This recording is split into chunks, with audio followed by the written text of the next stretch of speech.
Kwame grew up in a cramped, modest home on the outskirts of Accra, raised by his grandmother, Mama Efua, after his parents had died when he was young.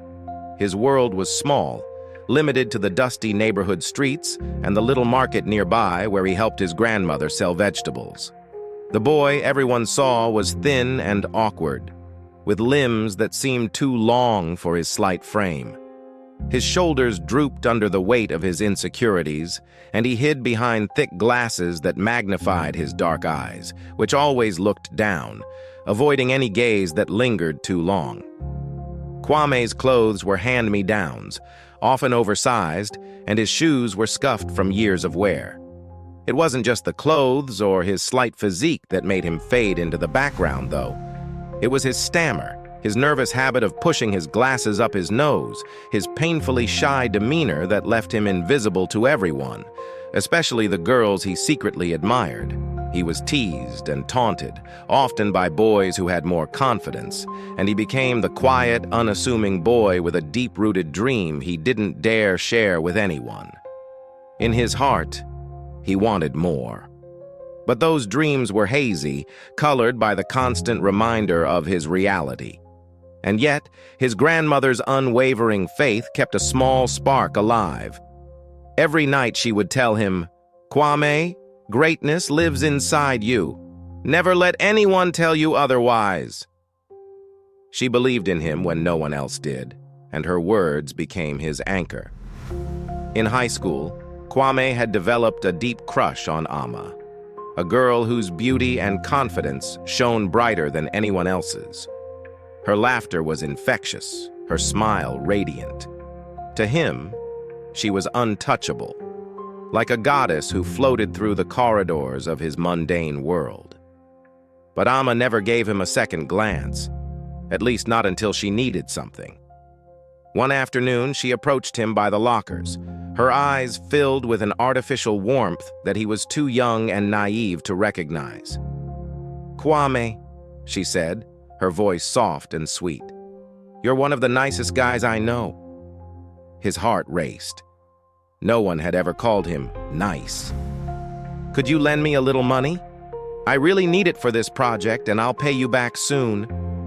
Kwame, despite his meager allowance, handed over every cedi he had saved. He thought it would finally win her over, make her see him differently. But Amma took the money with a flippant thanks and was gone, back with her friends, laughing at how easy it was to get money from Kwame. He overheard them, and his heart shattered. That night, Kwame lay in his bed, tears streaming silently, vowing to himself that one day he would never be a source of someone's ridicule again. The next time Amma approached Kwame was during the school fundraiser. "Kwame, you're good at organizing things, right?" she said, her eyes bright with the charm that always disarmed him. "Could you help me collect the funds and keep track of everything? I really need someone trustworthy." Kwame's heart lifted at the thought of being needed, and he agreed. He spent hours meticulously recording contributions, only to find out later that Amma had taken credit for the entire effort, leaving his name out of the recognition. His disappointment grew, a quiet ache that reinforced his determination to change. Another time, Amma sought Kwame out after school. "Kwame, I know you're good with fixing things," she said, holding out a broken bracelet. "Could you mend this for me? It's really special." Kwame's hands shook as he worked on the delicate piece, returning it to her the next day. Amma took it without so much as a thank you, slipping it on her wrist as she walked away to join her friends, who barely noticed his existence. The sting of her indifference cut deep, but it pushed him further toward the path he knew he needed to follow. Fueled by the pain of that betrayal, Kwame went to university, focusing fiercely on his studies and taking his first steps into a new world. But his ambition didn't stop there. One day, walking past the campus gym, he stopped, gazing at the men working out inside. The gym had always seemed an alien place to him, a space meant for those who were already strong, not for someone like him. But he knew he had to transform, not just mentally, but physically. He signed up and began a grueling routine. The first few weeks were hellish. His body ached, his muscles burned, and the weights felt impossibly heavy. But he returned each day, pushing himself a little harder, ignoring the soreness, letting it become a part of him. Slowly, his once thin arms gained shape, his shoulders broadened, and his chest began to fill out. As the months passed, the mirror revealed a man who was almost unrecognizable, tall, muscular, with a strong jawline that now showed hints of stubble. His body became a symbol of his resilience, of the discipline that had grown out of years of ridicule. By the time he graduated, Kwame was a changed man. He launched his first tech startup with a loan, diving headfirst into the world of business. His mind, sharp and focused, guided him through obstacles that would have once intimidated him. His transformation wasn't just physical, it was mental, emotional, and spiritual. His stammer was gone, replaced by a voice that carried confidence and authority. As his company grew, he expanded into real estate, acquiring properties and watching his empire flourish. Eventually, Kwame's success allowed him to purchase a sprawling mansion in Accra's affluent Ridge area. It was a breathtaking sight, a modern, sleek house with large glass walls and sprawling views of the city. Inside, the furniture was minimalist yet luxurious, with deep leather sofas, polished hardwood floors, and contemporary art on the walls. A crystal chandelier hung in the entryway, casting a soft glow over the marble floors. In every corner, his house was a testament to the life he had built from nothing. His bedroom had floor-to-ceiling windows, and each morning he woke to the sight of the sun rising over the city, bathing the room in a warm, golden glow. One sunny afternoon, Kwame decided to spend the day at Labadi Beach, dressed in a fitted casual shirt that highlighted his muscular frame.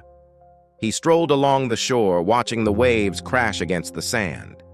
As he relaxed, a group of women passed by, laughing and taking pictures, and among them was Amma. He watched her, amused as she chatted with her friends, her eyes passing over him without recognition. He decided to play along, walking up to her. "Amma," he said, his voice calm and deep, a slight smile tugging at his lips. Amma turned, her eyes narrowing slightly as she looked up at him. There was no sign of recognition, just the usual flicker of interest she reserved for attractive men. He watched as her gaze traveled from his broad shoulders to his muscular arms, lingering on his face. Finally, he removed his sunglasses, letting her see his face fully. "Kwame," she gasped, taking a step back. She looked at him, wide-eyed, struggling to connect the handsome, self-assured man before her with the shy, awkward boy from their school days. He was no longer the gangly, scrawny Kwame she remembered. His physique was strong, his dark skin glowing under the sun, and his smile held a confidence that left her speechless. Kwame chuckled softly. "It's been a long time, Amma." Her mouth opened and closed, clearly at a loss for words.